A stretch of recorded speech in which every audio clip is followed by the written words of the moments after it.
Folks, we're going to start doing random chats with my version of low tech. So I'm cutting up like hundreds of questions, and I'm just going to start coming on randomly and pulling questions that I think people would be interested in knowing, and I'd be interested in talking about them. I'm just going to start talking randomly like this on live. And I hope if you want to engage, if you want to ask questions, if you want to put a comment in there, let me know. I'll interact a little bit. We may have surprise guests. You never know. Perhaps fellow collaborators like you, Beth. Perhaps other musicians on Substack. It's just going to be a chill, casual music session.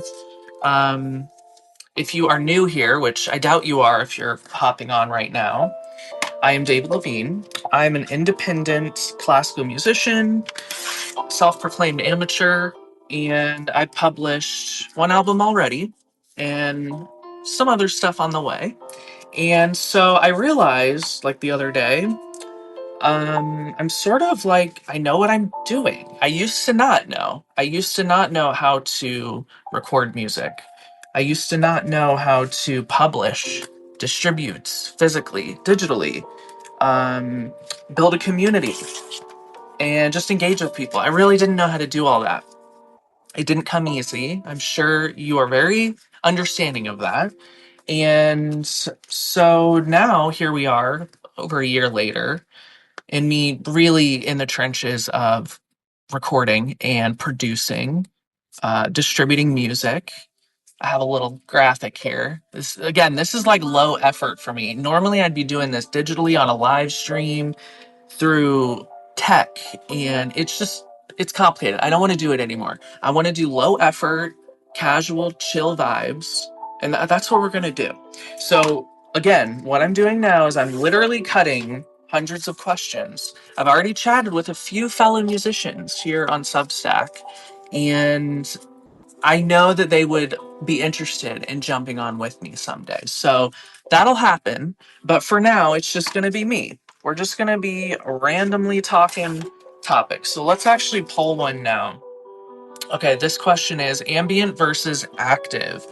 Do you prefer to use classical music as a background for focus, or do you carve out dedicated time for active, meditative listening? It's a good question. I do both. I don't think there's anything wrong with using music purely as like ambient, passive listening. There's nothing wrong with it. In fact, I am all about accessibility with classical music. I know it is not everybody's cup of tea. I know that like the education isn't there and it's kind of hard to get into. Like, I totally understand that. So I think passive listening is the way to go with classical music, especially when you're an average listener who like does not have experience in this world. Use it to get in a flow state, you know what I mean, like what we're doing now. Use it in the background of chatting with friends, of reading a book, doing something with your hands, creating. I think classical music especially is like a super good complementary medium. You can do it for any form of art, any work projects, any chore around the house. Like, I think passive listening is a great way to get into classical music. As for like active listening, yes, I do love, of course, I'm a classical musician. So I'm listening to classical music like all the time. I have a ton of other stuff I listen to, but my go-tos are things that I've played and love, not my recordings, but other recordings that really inspire me, other pianists and musicians. And so, yeah, I'm actively listening sometimes. Most of the time, it's passive, I'll be honest. And I guess my last point on that question is it is a perfect meditation complement. Like, if you want to really get into reflection, I think you need nonverbal music. There's exceptions, of course. I'm not trying to be like end all be all, but if you really want to get into a reflective state, I think getting out of like the verbal part of your brain is really helpful. So that's not to say like I listen to so much other music that has words, obviously. Like we live in the modern age.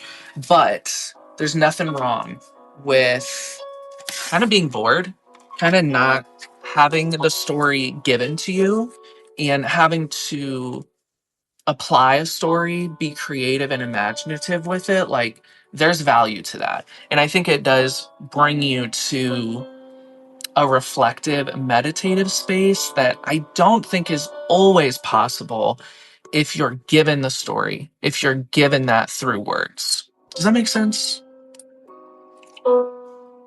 I hope it does. I'm going to cut some more and then we'll pull another question. I love this. This is a fun idea because this takes the pressure off of me having to come up with a topic like in the moment. Um, I've been in the classical music world as kind of an outsider, really. Like I'm an independent musician. I don't have a label.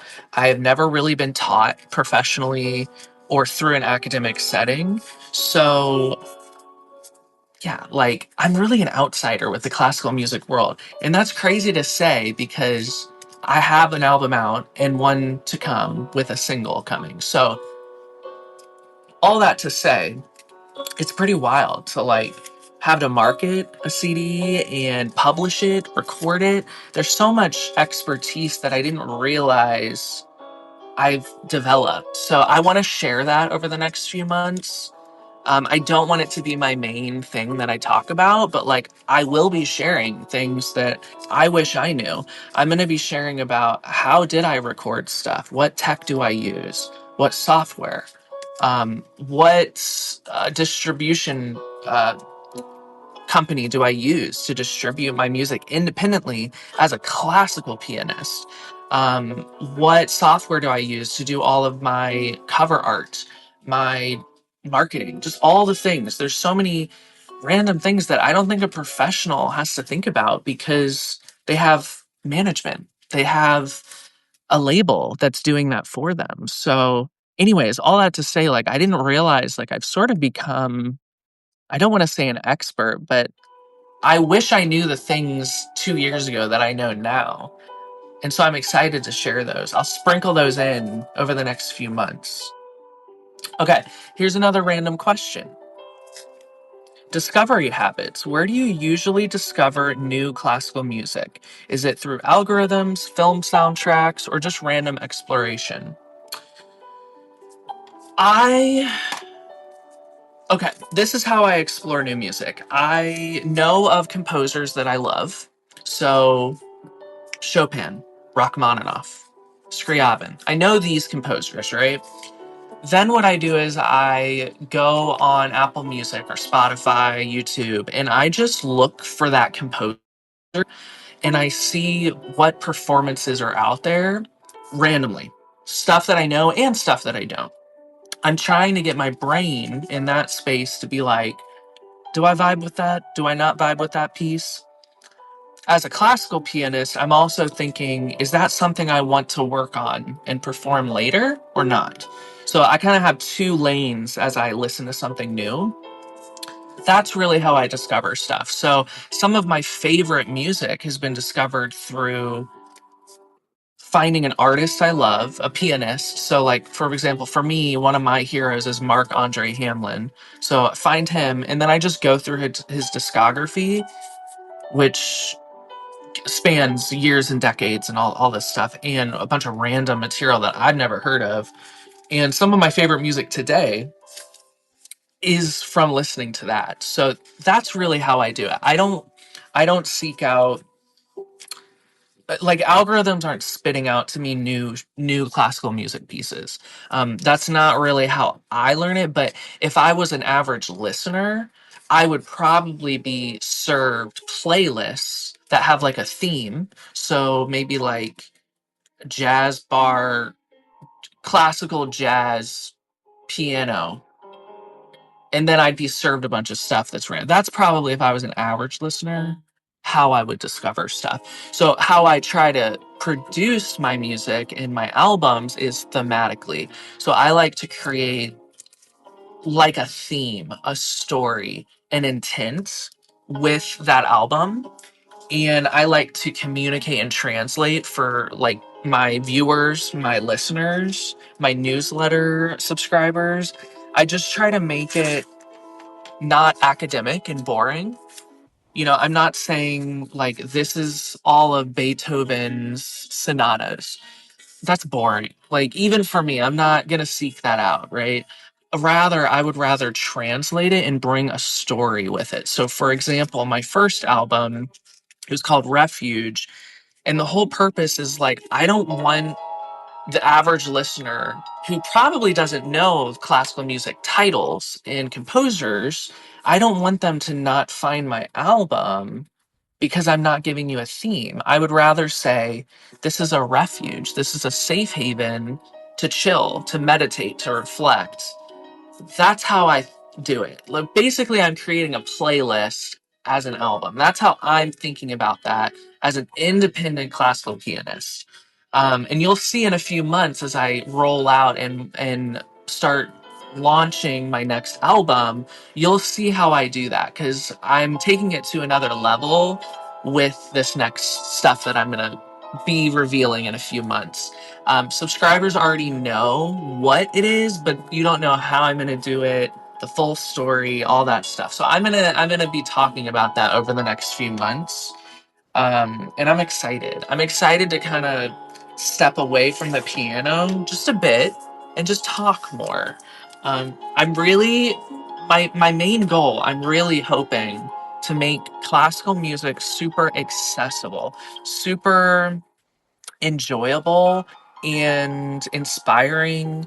Um, it's easy for me to connect to it because I speak the language, right? But I don't want to get in the habit or the assumption that people can understand the music the way I'm intending for them to understand it. I want to make sure I can verbally explain it and like translate that to you, right? So like this is what the brain of like a classical pianist, I think, especially in today's day, should be bringing to viewers and subscribers. I am not going to release an album that is titled Chopin Nocturnes. I just think that's boring, right? Like, I think it's boring. Hey, Alexi, I would much rather know that I have a story and a theme, basically a playlist for the album, and to be able to translate that to you, give you an emotional tie to the music.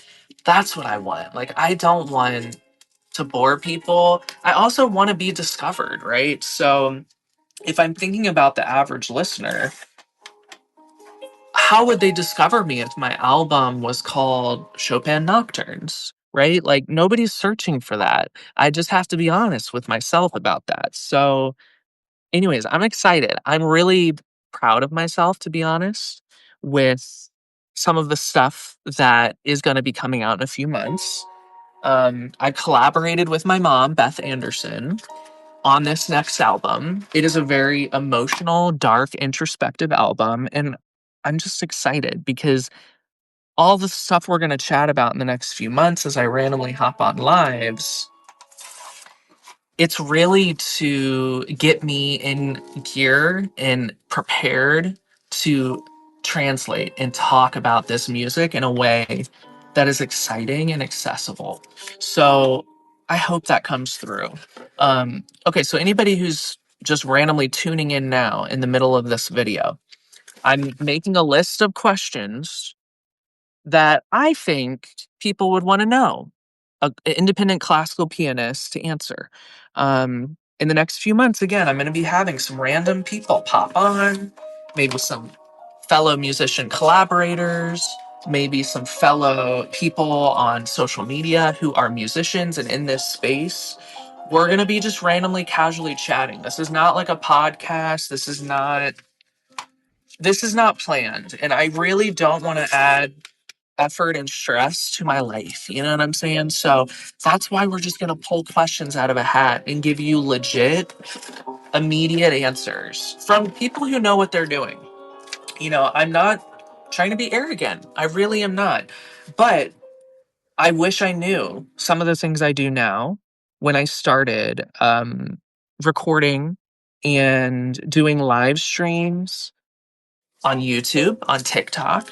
I wish I knew how to do what I do now, communicating this music and making it accessible.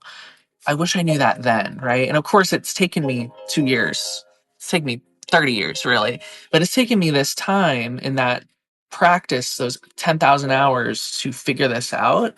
Um, so I'm just excited to do that. And also, hopefully, if there are fellow musicians out there, connect with you because, frankly, especially piano is a very, I would say, like solitary art. It's kind of like reading or any of the crafts that you're into. Like it's very solitary and it's rare that we get to really interface with others, especially like our counterparts. So, all that to say, I just love doing this, like for real. I love it. Okay, let's pull another question. I'll probably get a fun like hat or something magical to pull stuff out of. Emotional color. Do you associate certain colors or images with the music you hear? Describe the color palette of your favorite piece. Oh my gosh, that's a good one. Um, okay, well, when I live stream and when I record, I do have a color palette. So like I choose between red, green, and blue. So if I'm thinking like when I produce music and when I record, like this song, I would say is green. I would say is like natural, right?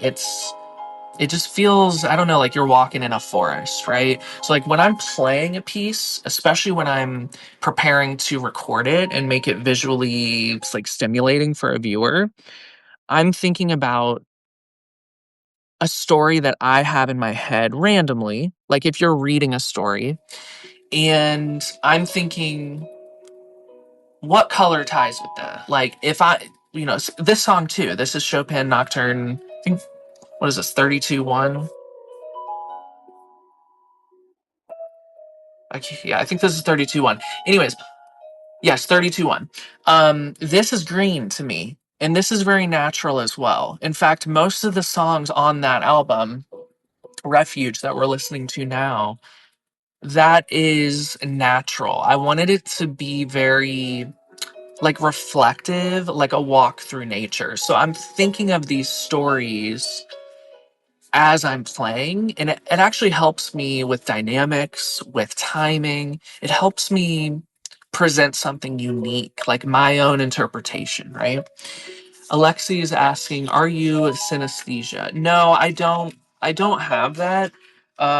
There's somebody on Substack I've spoken with who does. Her name is Anya, and I think it's a really fascinating thing. So for anybody who doesn't know, it means that like your senses, I'm not going to say the scientific stuff, but it's like one of your senses ties into another. So with synesthesia, when you hear something, maybe you smell something, or maybe you see colors, right? So a famous composer, Alexander Scriabin, who is on this record, um, I think he also had synesthesia. He was very like mystical and talked about all that. So I think it's interesting to can perceive sound frequency as color frequency. Because if you think about it, like scientifically, light has frequencies which create the different colors that we perceive. And maybe it's actually in our eyes. I can't remember how it works, but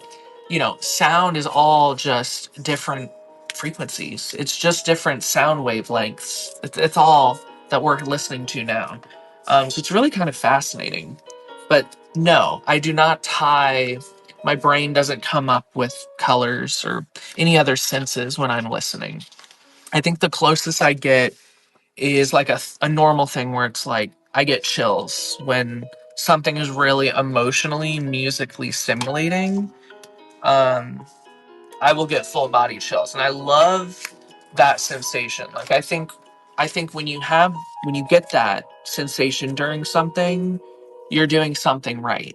You're tapping into something special, and it's not quantifiable. I wish I knew how to access that on command.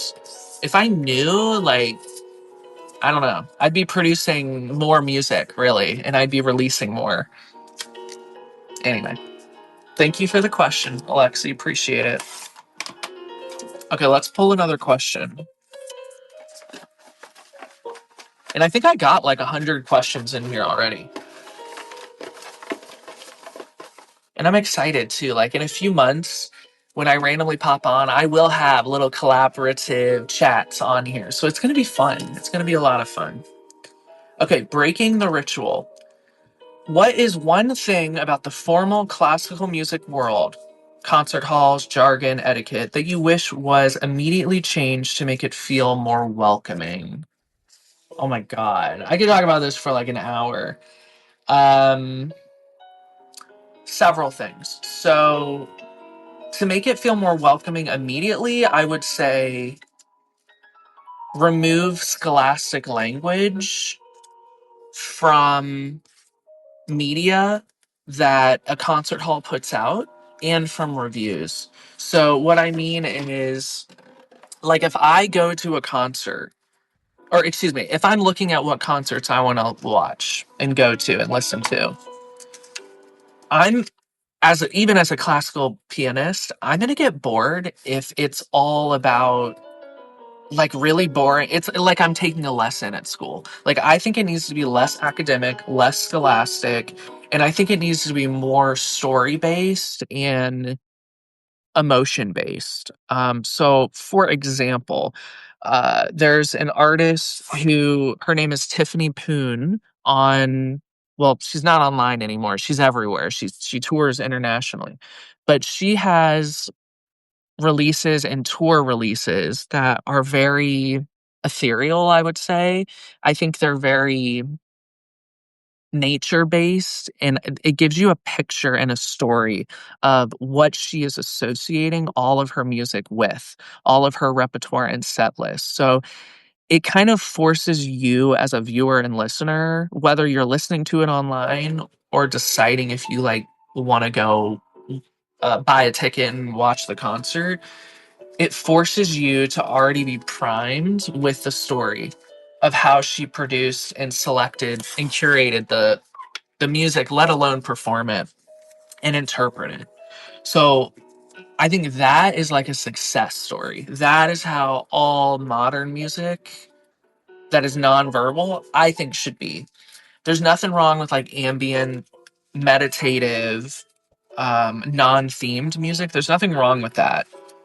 But for classical music, like we need to be more welcoming by doing that, by having a story and emotion that helps you figure out if you want to come and listen, right? Like you're not going to be seeking out if you have a choice between Billy Joel, Kesha, Ani DeFranco, and a concert that's called Beethoven Sonatas 1 through 8.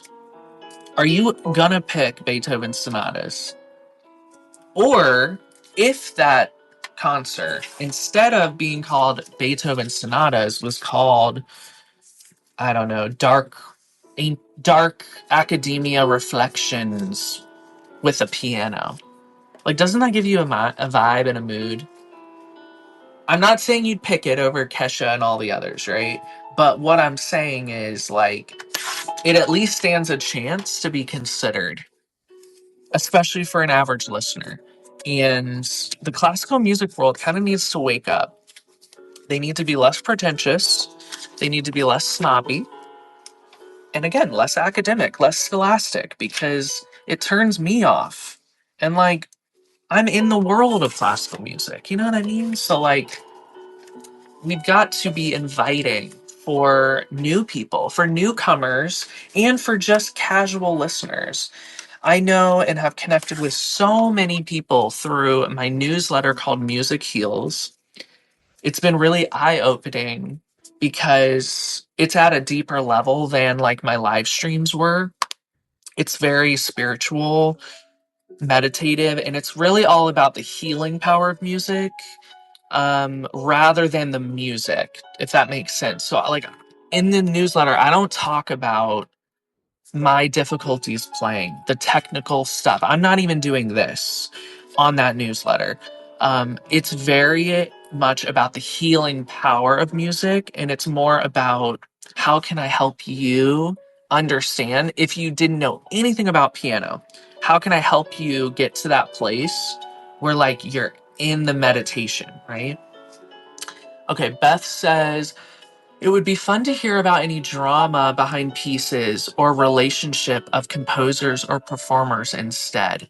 I agree completely. Yeah, so like instead of okay, Beth, I'm gonna pitch you concert names, and you're gonna tell me what's more exciting for you and a random person, like maybe a newcomer to classical. So if I gave you the option between Bach Partitas, full set. That's going to be the concert name. Bach Partitas, the full set. The second one is going to be called um, Robert Schumann, Carnival, the full set. Okay, so you have two concerts that are just about piece names, right? Okay, the third one's going to be Romantic Drama, Robert Schumann, Franz Schubert, and Clara Schumann, Love Triangle. I mean, that's a pretty scandalous title. And I don't want to answer for you. I know you said hard no on the first two. The third one sounds compelling, right? Like the third one is like, yeah, romantic drama all the way, Clara Farrell's. Yeah, it's like if I were an average person seeing that title, I'd be like, one, what the hell does that mean? And two, tell me about the drama. Like, let's bring Real Housewives into classical piano. And and I'm not saying Clara Schumann is a real housewife, because Clara Schumann is an accomplished composer and pianist in her own. And in fact, there's pieces of hers that I want to work on for future album ideas I have. But wouldn't it be just fascinating to hear the story, the context for like the music that's presented? So, let's say we're hearing all of Robert Schumann's Carnival and Clara Schumann, I don't know, like a set of sonatas that she did. And then the story, the booklet that you get, or the deciding factor for you to buy the ticket is the story about the compelling story about what was going on in their life while creating that music and publishing it. The mental health issues, the tragedy in these people's lives, I think is important and fascinating. I mean, we all have trauma. We all have that. And like, I think it'd be fascinating as a classical pianist, I'd be fascinated in it. But as an average learner, it would at least pique my interest. Where I think, you know, Bach partitas, the full set. It's boring. It's boring. It's the same reason why. What was that movie about Bach, Amadeus, about Mozart or something? It's the same reason why that was so popular. It was because it humanized and created context around the music we know. So, I mean, I'm telling you, get me in front of classical music bigwigs and let me help them. Let me help them. Okay. Or hardships of the composers or performers who were blacklisted, who had illnesses and injuries. Yes, I agree completely. So, like, for example, Chopin was chronically ill and prolific and world renowned. Um, Blacklisted Alexander Scriabin, and there have been others. Governments blacklisting people because I don't know. I would need to do more research, but like my guess is that artists get blacklisted and kind of shunned when they have a big following or they have a revolutionary message that goes along in the background.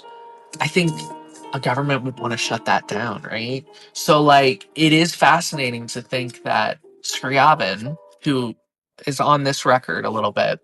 Refuge, this one I'm playing now. It would be fascinating, I think, for the average person to realize these people weren't just making boring music. I mean, this was music that moved people to do things politically. Sometimes this music made people go crazy. Literally, I'm not kidding. Look up Listomania. Look up Listomania. The first big musical celebrity that people were having hysteria over. Like, you know, Franz Liszt was basically a superstar, right? So I think it's fascinating to hear these stories. And even as a classical pianist, I didn't know all of this. Like, it's not taught.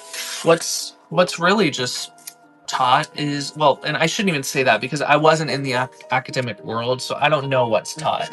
What I can guess is not really the context. I would imagine it's more theory, time, and style. I would imagine that's more taught academically than context and emotional context.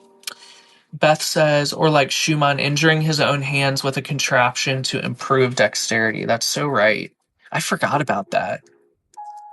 Gosh, it makes me think of like the PT I'm doing now for my right thumb, which is getting a lot better, by the way. The PT I'm doing, like I have to use this thing that stretches my hand out like this, and then a squeeze thing, and a lot of other things, right? And I'll show you sometime.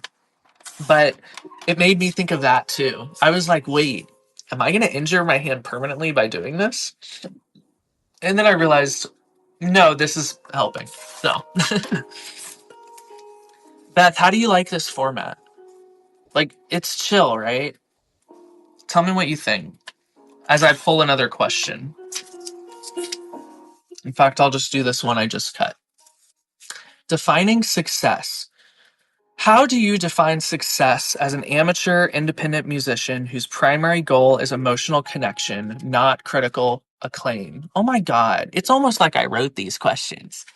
Um okay, how do I define success? Let's do that just broadly, and then I'll zoom in on like success as an independent musician. So, my definition of success in this era of David Levine is literally just having the bravery to share music, the bravery to not be a perfectionist and to allow mistakes come through in your music, and finally like the bravery to get in front of a camera and talk to you like this. That's my definition of success. Now, if I were to go a layer deeper, because I like to have higher easier to attain like goals to say it's success or not, because I think there's a trap in saying like, if I were to say I'm successful if I get 1,000 listens and 500 CD sales and a touring gig and an interview and da, da, da, da. If I do all that, then technically I'm not successful, right? I like to think of it from a legacy perspective. Like, if I were talking about the projects I'm working on and the effort I'm putting into it and all of that, if I were to talk about this to myself and my friends in 10 years, would I consider it? Would I be proud of myself? Would I consider it success? Yes, I would. Whether or not I sell one CD, which I will sell one CD. I know for a fact there's one person in here who will buy a CD. I know that. So the fact that I can even sell one to me is insane. I never even thought I would have produced a CD over a year ago. And here we are, and I'm about to release another one, my second one. And by the way, if you've been seeing this at all during this whole chat, like there's a single coming too. So it's just wild. Like, there's things I've learned in the last year that have been really eye opening as a musician, as somebody who just does this on the side. Like, I have a full-time job on the side. This is just my life passion hobby. Um, it's been eye-opening, and there's so many things technically I've had to learn. There's so many things with the piano I've had to level up in. The tech, the hardware, the marketing, the newsletter. I mean, there's so many things that I have learned that I can't wait to share with you. And I will. I'm going to randomly come on and talk about it, because I think I don't want to be a teacher. I'm not a teacher. I would say I'm an expert in what I do, but that doesn't mean I can teach people. I can only tell you what works for me, which this is the type of video I would have watched if I were trying to figure out how I did something. So, one of the ideas I have, in the next, I would say, month or two, is I'm going to talk about doing a passion, an artistic passion with chronic illness. I'm going to talk about and give you a tour of all the tools I use as a musician to help me physically and mentally and emotionally, like, stay good, not burnt out, not injured. I am now, right? Because I overdid it. I did something. Okay, so I don't want to disqualify myself there. But there's something I did, I think, around the house that tweaked it a little bit more while I was in a weakened state from playing so much piano, I think, is what happened. Okay, anyways, back to what I was saying. Like, there's so many things I want to share that I think I would have sought out 2 years ago to figure out how to polish a piece, how to record it, how to edit it, the audio, how to edit the video, how to produce the video and publish it, what platform to use to independently publish classical music. Classical music is very different when you do an independent distribution than any other music. So all the other music is verbal and it is new age and you own the copyright, right? Well, anything that is I'm playing a composer's work, I have to prove as public domain. I have to there's just a different way to distribute it. I didn't know that. It's not discussed. It's not discussed anywhere. So I'll show you that. I'll show you the tool I use to distribute it. I'll show you the timeline. I'll show you my marketing plan. I'll show you what I do on the newsletter. Um, I'll show you all the things. No, I'm not an expert. There's things I'm learning every day. There's mistakes I make. But again, this is what I would have wanted to hear 2 years ago. Like a resource like that for free. I'm not going to make it paid because I'm not making an education platform. Um, which, by the way, that's another thing. Like, I am not trying to monetize my space. My space is, honestly, I treat it as equivalent exchange, and I treat it as tipping. So, for example, I am not begging for tips, one, in anything I do. And then second, like, when you tip, something happens equivalently that I exchange with that. So I don't feel like I've taken advantage of anyone when they donate, which people are so generous and have been in the last 2 years. Um, they get something that is of equal or greater value. And with the products I make, like CDs and stuff that's going to be coming, I am never thinking about pumping profit to a level that is excessive. Like, I'm always thinking about what would someone want to pay for receiving, like, a true relic, stuff that's coming, and I'll talk about it in a few months. I've really tried to create meditative relics that are valuable. Something that is story based, something that you can easily gift to people. And I'm not trying to make this endeavor some big money thing, right? So, all that to say, I think a lot of people get into social media and especially music because I think they want to be famous or have some degree of infamy or feel special.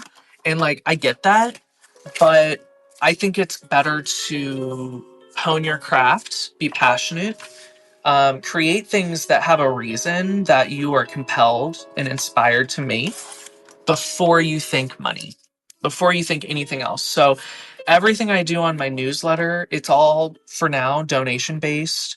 My CDs are not exorbitantly priced. And like I'm always just trying to get people to music, honestly, because my whole mission is literally called Music Heals, right? So it would be counter to my mission if my main mission was money, right? And I think I see a lot of this mistake online a lot. People seem to have like a real ego with like having a front facing me kind of approach. And the reason that that doesn't work is because people need to be told a story emotionally. Music Heals is all about that. Like, I'm not trying to peddle anything. And so that's why I'm just having these casual chats. Like, I am not about to make this difficult. I want this to be chill. Okay. So let's do another question. Yeah. Okay. Curating the feed. If you could only follow 5 music accounts that truly exemplify accessibility and connection, who would they be and why? Okay, that's a lot, so I need to edit that question. 5 is like too much. I'm gonna say 2. I'm gonna say 2, but if I think of more, I'll say it. First one I'm gonna say is a pianist on YouTube who I spoke about earlier. Her name is Tiffany Poon. Um, she is kind of a millennial age. I would say I think she might be like 30 or something. I actually don't know how old she is, but she's a touring pianist. She's incredible. And everything she does is story based, and she translates really well to her listeners what her intent is and what she wants people to get out of the experience of listening to her music, her albums or her tours. So I think that is really quite something. I don't see that often in classical music, and especially like today, it's more important than ever to help people find classical music is to make it easy to understand, emotion story based, and be genuine, right? Like not just create some fake story. um Gosh, I can't think of another one. Like all my other ones are just my favorite artists, so it's really hard for me, but that's gonna be my answer, is that one. um and I'm of course always searching for more, so like I'm always finding random obscure musicians, especially on Substack here, on YouTube, who have really done a good job of like producing accessible, story based, emotion based work before they think about anything else. They're first thinking about how can I communicate this inspired idea, whether it's musically or through like an essay, how can I communicate this to people? Substack might be the only platform I've discovered so far that I feel like I'm actually meeting counterparts. Let me change that. Sorry, I don't want to get copyright stricken. Yeah, Substack is probably the only platform that I've really truly discovered other people like my counterparts, other musicians. Have I met other classical musicians on here? I don't think so. I would love to connect with a classical musician on here. But other musicians definitely. And it's cool to like chat, kind of talk shop, chat approaches, and we're going to be doing that more in the next few months. Um, because yeah, I think it's rare. It's actually rare to find this, and to find it in a non like snobby kind of way, it's really rare. There's one podcast that I love on here, and she really, her podcast is everywhere. It's called The Piano Pod with Yukimi Song. It is absolutely incredible, and for anybody who is particularly inspired by classical piano, classical music in general, I highly recommend The Piano Pod by Yukimi Song. It is just high quality, inspiring conversations with really world renowned or successful um, musicians. And the reason I do quote unquote successful is because, again, we all define success as something completely different. And like, to me, again, success is just the bravery to show up and share, even when we know we are imperfect. So I used to think like I would never be able to share music because I was not a virtuoso. And I just had that idea in my head that was holding me back, right? Well, that held me back for decades. And when I started doing live streaming on YouTube, I did so many hours the last 2 years. I don't live stream over there anymore, but I learned really valuable lessons that people still enjoy your music if you're imperfect. In fact, I think you can connect better when you realize the person is human. Of course, you still have to be talented and practice. So that's not to say I don't practice, right? Like, I prepare a ton because I'm passionate and love piano. Um, but if in a performance I'm messing up, it's not a big deal. People are there to support, to enjoy, and also there's some rare magic that happens live that I think can't be found in a super polished recording that's been tweaked by MIDI or some sort of like sound alteration. I don't do that. Even my recordings, you're gonna hear imperfections in them because to me the recording is actually a live recording, not like a studio polished recording. Now again, I'm not trying to say I don't appreciate virtuosos. Obviously there's so many pianists that I'm not that, right? And that's okay. I'm not that, and that's okay. It's still valuable to share music, even imperfect. You know what I'm saying? Okay. Alexi says, I'm doing something with music. I don't know where to approach. I don't know where to approach fellow musicians. Alexi, say more. What do you mean? Like, are you saying you're working on a project to talk with fellow musicians, or what do you mean?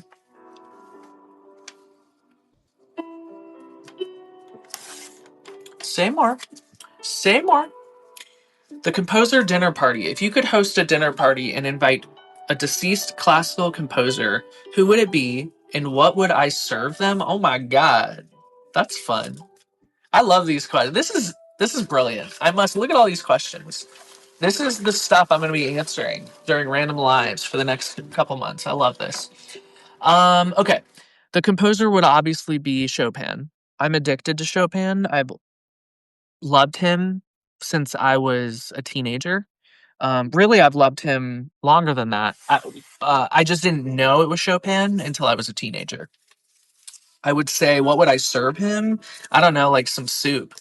He's a chronic illness baddie like me. By the way, I've never used that word. I've never used that word before. We're both chronic illness, fragile, delicate flowers. And I think he would appreciate a good soup. Chopin would appreciate a good soup. And you can't tell me that's not right. Like, you bring Chopin back to life, I'll cook him up a nice little, I don't know, stew, and we'll just be like vibing. It'll be great. I love that. I love that. Oh my gosh. Okay, unusual inspiration. What is the most unusual non musical place or experience that has ever sparked a new musical idea? Hmm, that's actually kind of tricky. Non musical. Okay, first let me go like not classical, and then I'll go non musical. Okay, not classical, obscure. It would have to be Kesha. Kesha's new album, period.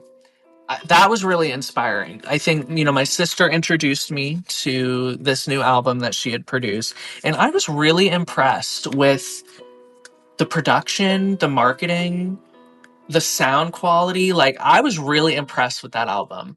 Um, and it really inspired me to kind of, I mean, I knew that I liked telling stories through classical music and helping people translate.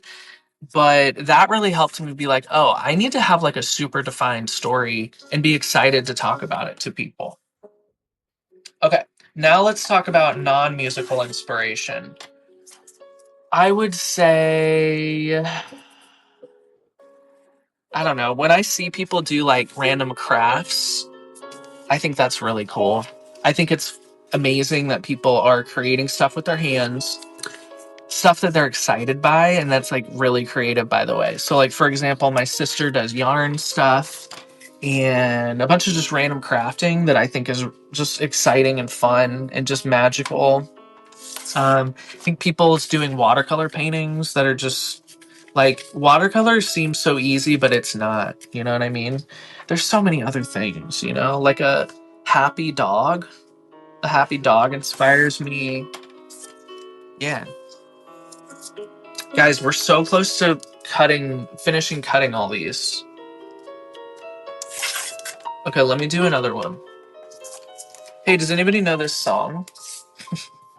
By the way, this whole time, the record that's being played is my own. So I'm just saying that in case we get copyright stricken. It's called Refuge, and it's available everywhere. Okay, so like, don't come for me, Content ID systems. Don't come for me. This is all my recording, and it's all public domain music anyways. So I am okay with me playing my own music, okay? I don't like that question, so I'll have to answer that randomly another day. Okay, let's do this one. Practice versus performance. Which phase of music? The solitary grind of practice or the excitement of performance? Do you secretly enjoy more? It's not a secret. I actually hate performing. I hate it. I think there's only a rare occasion that I love the feeling of performing. The reason I say I hate performing is because it is so energetically taxing.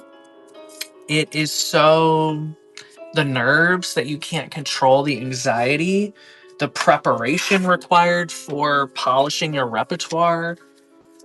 And then you have to be on for at least 30 minutes, right? Like you're not doing a short performance that's 10, you're doing at least 30, sometimes an hour.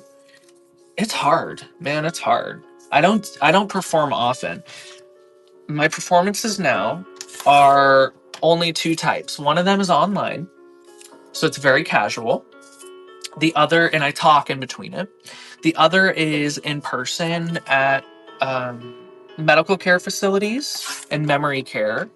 And so, again, it's low pressure. It's not the paying public. It is people who need to receive like music heals mission. People who are either mentally or physically incapacitated or healing and needing just like a little something to meditate and heal with, right? That's my goal. So even with my online streaming stuff, it's low pressure.